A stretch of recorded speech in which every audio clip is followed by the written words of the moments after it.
Donc moi je suis venue avec une photo. Ce sont vos alliés, Jordan Bardella. Vous avez sur cette photo Roman Fritz. Il a déclaré que les femmes ne devraient pas avoir le droit de vote et devraient être moins payées que les hommes. Sur cette photo à vos côtés également, Gerolf Annemans. Il a fêté sa victoire au municipal avec des saluts nazis. Tino Kruppala. Il est à la tête d'un parti qui a déclaré que les personnes LGBT étaient des baisers d'enfants tolérés par les États. Martin Helme, également à vos côtés sur cette photo. Je veux une Estonie blanche.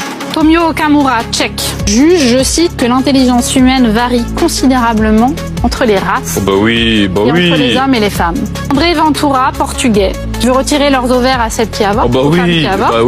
Évidemment, je termine avec Viktor Orban, qui oblige les femmes qui veulent recourir à une IVG à écouter battre le cœur de leur fœtus. Et il a aussi fait mettre dans les manuels scolaires des collégiens que les garçons et les filles n'avaient pas les mêmes aptitudes intellectuelles.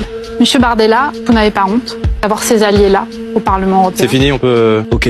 Madame, vous avez voté pour qui à la présidence du Parlement européen? Vous avez voté pour Madame Metsola. Madame Metsola, elle a des positions très dures sur l'avortement, opposée à l'avortement. Elle en a fait un combat de société à Malte. Ça ne vous a pas dérangé? J'ai l'impression que vous avez un peu l'indignation à géométrie variable. Et en réalité, le modèle européen que vous défendez ne peut pas fonctionner, madame. Parce que vous cherchez précisément à essayer d'imposer à d'autres peuples européens. Vous essayez précisément de leur imposer. Troisièmement, dans ce meeting à Florence, il y avait 2000 personnes.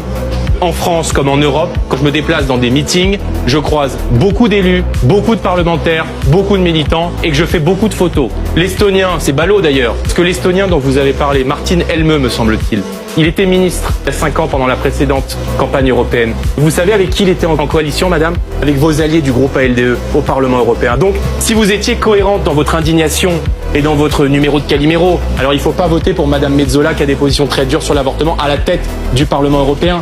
Alors, il ne faut pas partager le pouvoir avec monsieur Helme, parti écreux en Estonie qui a été ministre il y a 5 ans. Soyez cohérente. C'est dommage parce que plutôt que de consacrer votre carte blanche à ce qui intéresse les Français, à ce que vivent nos concitoyens, préférez parler de ce qui se passe en Estonie, en Italie, en Hongrie. Je ne suis pas leur avocat. Vous voyez, et c'est pas parce que je me retrouve à un moment donné dans une pièce avec des gens que je partage leurs convictions. Au Parlement européen, on est assis à côté de beaucoup de gens qui ont des convictions et des opinions très différentes. Je suis l'avocat de mes propres convictions. Je n'ai aucun problème avec le droit à l'avortement qui doit être protégé, défendu dans beaucoup de territoires d'ailleurs. Vous devriez vous soucier notamment du manque, par exemple, d'accès à des consultations de gynécologie pour les femmes. Vous devriez parler de ces sujets-là plutôt que d'aller faire la police des mœurs des pays européens avec qui, objectivement, il y a beaucoup de désaccords.